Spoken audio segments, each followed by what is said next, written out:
Hi guys. आज हम लोग पैरेललोग्राम के प्रॉपर्टीज के बारे में जानेंगे।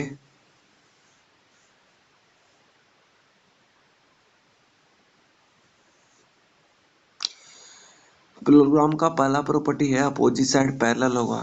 एडी पैरेलल होगा, एडी पैरेलल होगा सीबी का और सीडी पैरेलल होगा एबी का। दूसरा प्रॉपर्टी है अपोजिट साइड इक्वल होगा, यानी एडी इक्वल होगा बीसी का, एडी इक्वल होगा बीसी का और सीडी इक्वल होगा एबी का। Opposite angle are equal, opposite angle are equal यानी एंगल ए इक्वल होगा एंगल सी का, एंगल डी इक्वल होगा एंगल बी का। इसका फोर्थ प्रॉपर्टी है diagonal bisect each other. Diagonal bisect each other का मतलब होता है कि इसका जो डायगोनल होता है पैरेललोग्राम का एक दूसरे को समद्विभाजित करता है। इसका मतलब जितना एओ होगा उतना ओसी होगा और जितना ओडी होगा उतना ओबी होगा। इसका कोई मतलब नहीं है कि AO बराबर OD होगा। कहने का मतलब अगर 16 अगर BD है तो A 8 होगा, A 8 होगा। अगर AC तुम्हारा AC 14 है तो 7 AO होगा और 7 OC होगा, 7 OC होगा। 5 एडजेसेंट 5 प्रॉपर्टीज नंबर 5 इसका है एडजेसेंट एंगल ऑफ पैरेललोग्राम और supplementary.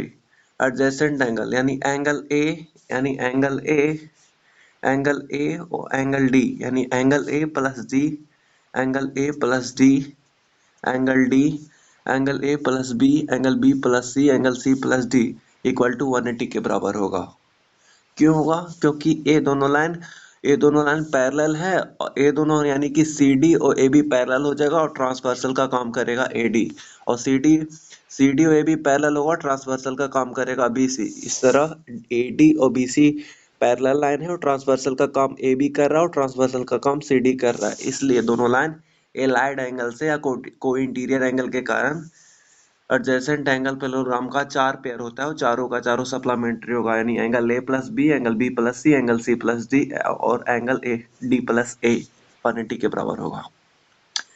Diagonal are not equal length, यानी कि इसका पैरेललोग्राम का जो डायगोनल है यानी कि जो BD है और AC है दोनों का लेंथ इक्वल नहीं होगा।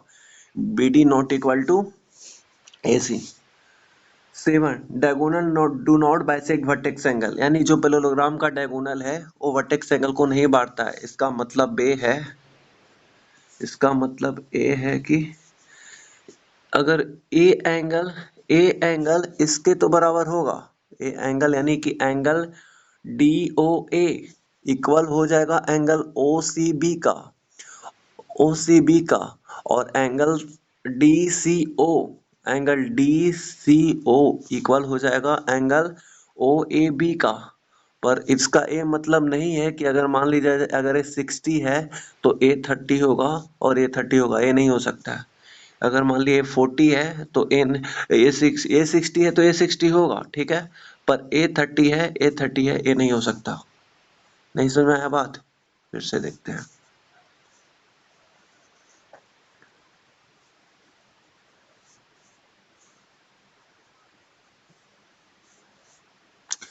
Diagonal do not bisect vertex angle का मतलब है एंगल ए एंगल सी तो बराबर होगा, एंगल बी एंगल डी तो बराबर होगा, बट अगर मान लिया जाए अगर 110 डिग्री एंगल ए है, अगर एंगल 110 डिग्री है तो ए 55 हो, ऐसा कोई जरूरी नहीं, ये नहीं हो सकता है।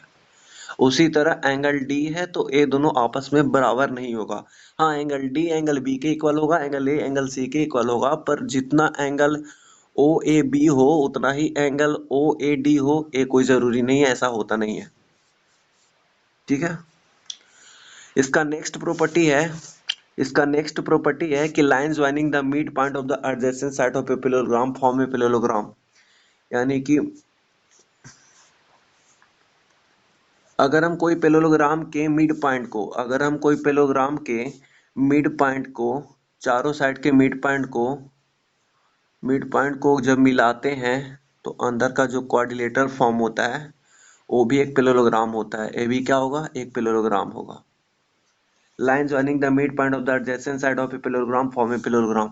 अगर कोई क्वाड्रिलेटरल पैरेललोग्राम है उसके चारों एडजेसेंट साइड के मिड पॉइंट को हम मिलाते हैं तो अंदर का जो क्वाड्रिलेटरल फॉर्म होता है वो भी एक पैरेललोग्राम होगा। जैसे PQRS इसका नाम दे देते हैं, यानी कि AD का मिड पॉइंट रहा P, AB का मिड पॉइंट रहा Q, BC का मिड पॉइंट रहा R और CD का मिड पॉइंट रहा S। तो PQRS एक पैरेललोग्राम होगा। इसका नेक्स्ट प्रॉपर्टी है, पैरेललोग्राम का नेक्स्ट प्रॉपर्टी है the bisector of angle of a parallelogram enclose a rectangle. कहता है कि जो पैरेललोग्राम का एंगल बाइसेक्टर होता है, ऐसे इसका डायगोनल एंगल बाइसेक्टर तो होता नहीं है, पर अगर जो पैरेललोग्राम का एंगल बाइसेक्टर होगा, जो पैरेललोग्राम का एंगल बाइसेक्टर होगा वो तो मैच नहीं कर रहा होगा, इसका डायगोनल एंगल बाइसेक्टर नहीं होता। तो इसके चारों जो एंगल बाइसेक्टर है वो जब मिलते हैं तो एक अंदर रेक्टेंगल फॉर्म करते हैं, अंदर एक रेक्टेंगल फॉर्म करते हैं। कहता है कि the bisector of angle of parallelogram enclose a rectangle, यानी जो रेक्टेंगल के एंगल पैरेललोग्राम के जो एंगल बाइसेक्टर होते हैं वो मिलकर एक रेक्टेंगल फॉर्म करते हैं। ठीक है, इसका नेक्स्ट प्रॉपर्टी है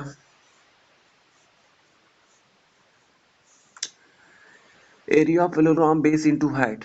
बेस इनटू हाइट यानी जो पैरेललोग्राम का एरिया होगा वो बेस इनटू हाइट होगा। अगर हम बेस AB ले रहे हैं, अगर हम बेस AB ले रहे हैं तो उसके रिस्पेक्ट में हाइट मेरा हाइट दिया हुआ रहेगा, हाइट A नहीं होगा, हाइट A होगा। अगर इधर के रिस्पेक्ट में लेंगे तो हाइट इधर का लेना पड़ेगा, यानी कि इसका एरिया बराबर हो जाएगा base into height, base into height, base into height, B into H, base into height.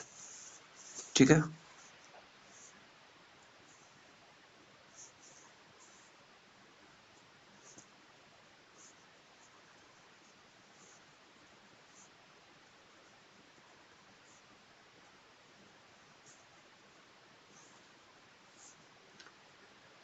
इसका नेक्स्ट प्रॉपर्टी है opposite angle of a parallelogram note opposite angle of a parallelogram. ठीक है, opposite angle of a parallelogram note supplementary, यानी जो parallelogram का opposite angle है यानी angle A और एंगल सी, ये दोनों इक्वल तो होंगे पर सप्लीमेंट्री नहीं हो। ओके, अगर ये दोनों सप्लीमेंट्री हो जाते हैं, अगर ये दोनों एंगल ए और एंगल सी सप्लीमेंट्री हो जाता है तो जो मेरा क्वाड्रिलेटरल ABCD जो यानी कि ए रेक्टेंगल बन जाएगा, फिर ये पैरेललोग्राम नहीं रहेगा, रेक्टेंगल हो जाएगा। उसी तरह अपोजिट एंगल यानी कि अपोजिट एंगल इक्वल तो होंगे पर सप्लीमेंट्री नहीं होंगे। उसी तरह जो एडजेसेंट एंगल है वो सप्लीमेंट्री होंगे, एडजेसेंट एंगल सप्लीमेंट्री होंगे पर इक्वल नहीं होंगे। अगर ऐसा होगा तो ये जो पैरेललोग्राम नहीं रहेगा, एक रेक्टेंगल फॉर्म हो जाएगा। Adjacent angle of parallelogram not equal, adjacent angle supplementary होंगे पर इक्वल नहीं होंगे, अपोजिट एंगल इक्वल होंगे बट सप्लीमेंट्री नहीं होंगे। अगर ऐसा होता है तो पैरेललोग्राम नहीं रहेगा, वो एक रेक्टेंगल बन जाएगा। और एक प्रॉपर्टी इसका और है, ये जो पैरेललोग्राम ABCD है इसमें ट्रायंगल OA यानी ट्रायंगल OAD का जो एरिया है, ट्रायंगल OAD का जो एरिया है, ट्रायंगल OAD का एरिया, ट्रायंगल OAB का एरिया, ट्रायंगल OBC का एरिया, ट्रायंगल OCD का एरिया, चारों आपस में बराबर होगा, यानी कि ये चारों आपस में बराबर होगा 1/4 एरिया ऑफ पैरेललोग्राम ABCD के बराबर। एरिया ऑफ पैरेललोग्राम ABCD यानी इस ट्रायंगल में एक triangle OAB, triangle ODC, triangle OBC, triangle OAD, चारों का एरिया आपस में बराबर होगा। और साथ ही चारों का एरिया आपस में बराबर होगा और पैरेललोग्राम के एरिया के 1/4 होगा। और triangle ABC, triangle ADC, triangle DCB और ट्रायंगल DAB, ये सब का जो एरिया होगा आपस में 1/2 एरिया ऑफ पैरेललोग्राम के